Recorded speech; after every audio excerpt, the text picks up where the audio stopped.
est-ce que cette majorité peut sauver les meubles? Il avait une majorité relative, le président de la République. On voit bien que là, ils sont en train de procéder à un petit jeu qui consiste à ne pas présenter de concurrents à des candidats centristes ou surtout de LR, républicains compatibles. Richard, est-ce que, à votre avis, il peut sauver les meubles, sachant que ces députés sont généralement faiblement géographiquement implantés? Ouais, exactement, ça paraît mal embarqué, Yves. Honnêtement, C'est mal embarqué. C'est ce que nous disent les sondages. Je pense que Emmanuel Macron n'avait pas du tout anticipé l'union des gauches, on en parlait, mais elle a, quoi qu'on en pense, un poids électoral conséquent dans les sondages, et ça permettra à la gauche d'envoyer beaucoup de candidats au second tour, et donc de réduire le nombre de candidats sans doute macronistes. On verra, il y a 2 semaines de campagne. Une campagne peut... C'est pas beaucoup, hein. C'est ce qui est très peu, c'est pour ça. En général, les campagnes peuvent installer des dynamiques, etc. Là, le délai, mais c'est quand même Emmanuel Macron qui l'a voulu, hein. Il ne va pas en faire le reproche, il est le seul responsable de cela.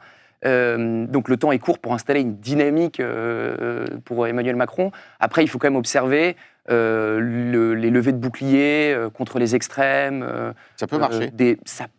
On va le voir. Moi, je pense que ça peut marcher, honnêtement. On voit les joueurs de l'équipe de France en conférence de presse.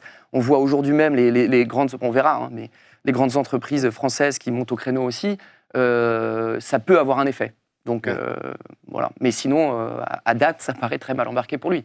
Alors, ce qui est terrible aussi, c'est que, bon, lui, il est le président de la République. C'est lui le patron, d'une certaine façon, de cet ensemble-là.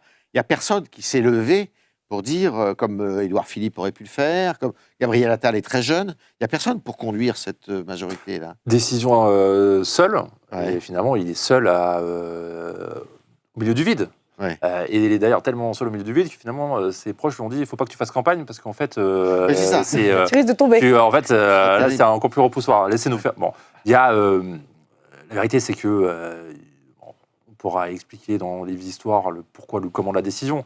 Le plus dramatique pour ça, c'est que personne n'a, dans son entourage, je parle de Gabriel Attal, tout l'état-major de Renaissance, ou d'ensemble, a changé de braquet et s'est dit « Ok, d'accord, on se met en campagne ». En fait, on a vu que pendant une semaine, des Bruno Le Maire, des Sébastien Lecornu, des Gabriel Attal accusaient le coup pendant une semaine. C'est-à-dire qu'ils ont perdu une semaine de campagne à expliquer où c'était une décision, oui, peut-être vécue de manière brutale par les électeurs. Il fallait écouter Bruno Le Maire ce week-end, je crois. Qui, en fait, on sent bien qu'il n'y a pas d'élan. Il n'y a pas d'élan de l'état-major, il n'y a pas d'élan des lieutenants, il n'y a pas d'élan des cadres. Olivier Dussopt qui ne se représente pas, je crois, c'est ça on voit bien qu'il y a une perturbation. Ni Olivier Dussopt, ni Bruno Le Maire. Voilà. Et Bruno Le Maire s'en prend ce week-end à Emmanuel Macron. On voit bien qu'il y a une déstructuration du mouvement. Il dit c'est la décision d'un seul homme. Et ce qui est très important dans une législative très courte, c'est l'organisation du parti. Il faut qu'on ait un parti efficace qui est capable d'envoyer les bulletins de vote, le R39 qui est donc la profession de foi, d'avoir un fichier de candidats, de suppléants en dehors des sortants à jour, hyper formatif. Et on voit bien qu'en fait la machine se grippe. Et donc si la machine se grippe, ça veut dire qu'en fait on n'investit pas les bonnes personnes, on n'a pas les bons outils au bon moment. Et donc en fait on peut rater des accès au second tour parce qu'en fait rien n'a été organisé. Et à un moment donné, je crois que c'est Daniel Cohn-Bendit qui le dit, une dissolution ça se prépare. Enfin un acte comme ça politique, ça se prépare. Surtout quand il faut s'assurer qu'on soit capable de projeter peut-être un programme. Parce qu'en fait, Attal l'a présenté samedi soir, mais en fait dans le brouhaha incroyable en fait de tous les événements des dernières 24 heures, c'était complètement inaudible. Donc en fait, on voit bien que la machine en fait est grippée. Et c'est ça qui est plus inquiétant pour eux. On est encore dans la sidération en fait, une semaine après. Et ça dit. On n'est pas au Japon là, il ne s'est pas fait harakiri là. Ah oui, alors lui sur son passage à l'acte, c'est vraiment. D'ailleurs, on est tous un peu interdits encore une semaine après, ce qui n'est pas normal en fait. Faut que vous l'invitiez, hein. Oui, absolument. J'ai déjà envoyé une demande très formelle. Je crois qu'il a le temps là, tout de suite, de m'accorder 26 minutes. Il va l'avoir. Voilà, les 3 ans à venir, on va voir. Mais je dirais que ce passage à l'acte, il est d'autant plus sidérant que c'est un homme qui est tellement dans son théâtre intérieur que peut-être il doit nous regarder dans cette fourmilière là. Avec lui-même une sorte de jouissance étrange. Oui, je pense qu'il observe.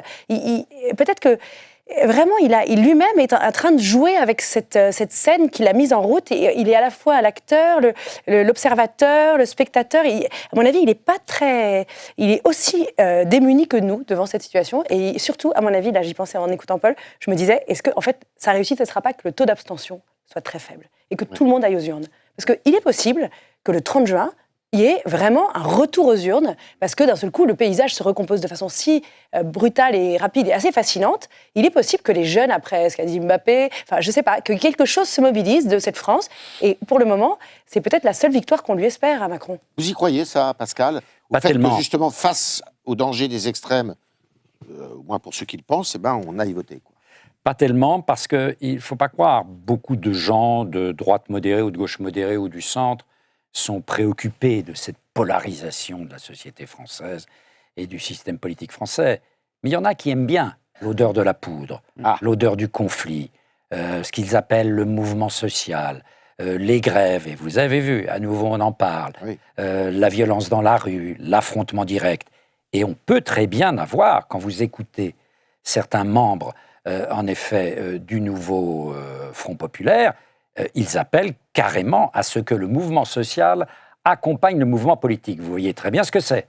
Ça veut dire que les manifs, l'affrontement avec les forces de l'ordre va devenir un sport national, pas encore homologué aux Jeux Olympiques, mais ça va devenir un sport national. Donc je dis attention, et on comprend que le milieu des entreprises soit extrêmement inquiet. Parce que cette polarisation entre deux extrêmes qui ont des programmes économiques, allez, disons fantasques, ça préoccupe beaucoup les acteurs économiques, parce qu'ils se disent, après la crise politique, on va avoir une crise économique majeure. Et là, vous voyez, ça réveillera peut-être les ardeurs, je ne dis pas forcément des jeunes, parce que les jeunes, ils sont assez loin de ces préoccupations, qui sont plus les préoccupations, j'allais dire, des adultes, quoi, de ceux qui sont dans la vie active, ou de ceux qui sont retraités, ont une vie active longue derrière eux. Et donc, je crois qu'il peut y avoir, si vous voulez, des électeurs raisonnables, disons ça comme ça, qui se disent vraiment, il faut y aller, essayer de repousser au maximum ces deux extrêmes et de mobiliser le reste. Ce qu'on appelait ça jadis le marais. C'est un peu péjoratif, bien qu'il y ait de très jolis marais. Donc, voilà. Là, il y a quelque chose, parce que vous regardez tout de même les sondages. Les sondages, pour l'instant, vous savez, ne sont pas faits sur les étiquettes, parce qu'on n'avait pas encore tous les candidats. Ils sont faits sur des étiquettes nationales, simplement. Ensemble, c'est-à-dire Horizon, le parti d'Emmanuel Macron, le MoDem de François Bayrou, ça fait 19. 19.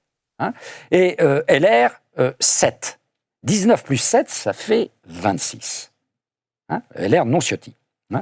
Ça fait 26. Vous voyez que vous existez. C'est-à-dire que la fameuse analyse qu'on développe, à juste titre, à mon avis, depuis des années, qui dit, au fond, la France n'est plus bipolaire. C'est plus gauche-droite. Parce que la gauche est devenue une gauche extrême, la droite est devenue une droite extrême. C'est plus gauche-droite. Donc, on a un espace tripolaire, comme on dit. Il y a la gauche sous influence extrême, la droite sous influence extrême, et puis il y a le reste. Il y a le reste avec des gens de droite, de gauche et d'ailleurs ni de droite ni de gauche. Et il y en a beaucoup parmi les jeunes, d'ailleurs, qui se sentent ni de droite ni de gauche. Et cet espace-là, s'il ne s'organise pas, il va disparaître, mais il peut s'organiser à la base, et en tout cas, il peut être là dans les bureaux de vote. C'est ça. Il peut être là dans les bureaux de vote.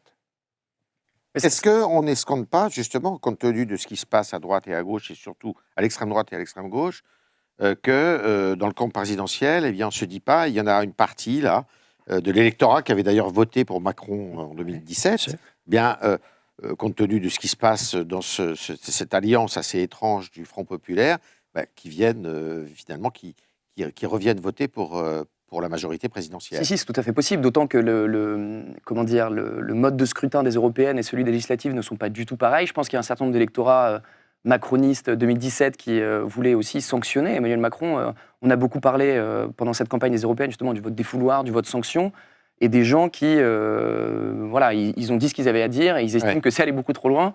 Et donc, ils veulent évidemment, de leur point de vue, ni Marine Le Pen, ni Jordan Bardella, ni Jean-Luc Mélenchon ou d'autres, ou François Ruffin à Matignon. Et donc, c'est possible. Après, est-ce que ce sera suffisant pour Emmanuel Macron pour passer de 19 ou pour gagner des duels ça paraît quand même assez peu probable, encore une fois. Le moins probable, il ne va pas retrouver une majorité, même relative. Ça me paraît compliqué. Non. Ça sera une cohabitation. Parce que 2022, qu'est-ce qui s'est passé? C'est qu'il a quand même gagné l'élection présidentielle. Et malgré tout, il a eu une majorité relative. Alors qu'il avait... Là, il vient de perdre les élections européennes. Alors, le problème, c'est comme il a fait cette dissolution le soir de cette défaite-là et de cette victoire du RN, en fait, il est parti déjà un peu perdant. donc avec une manche en moins. Donc en fait, pour avoir accès à une majorité claire, de clarté, en fait, je pense qu'on en est un peu loin.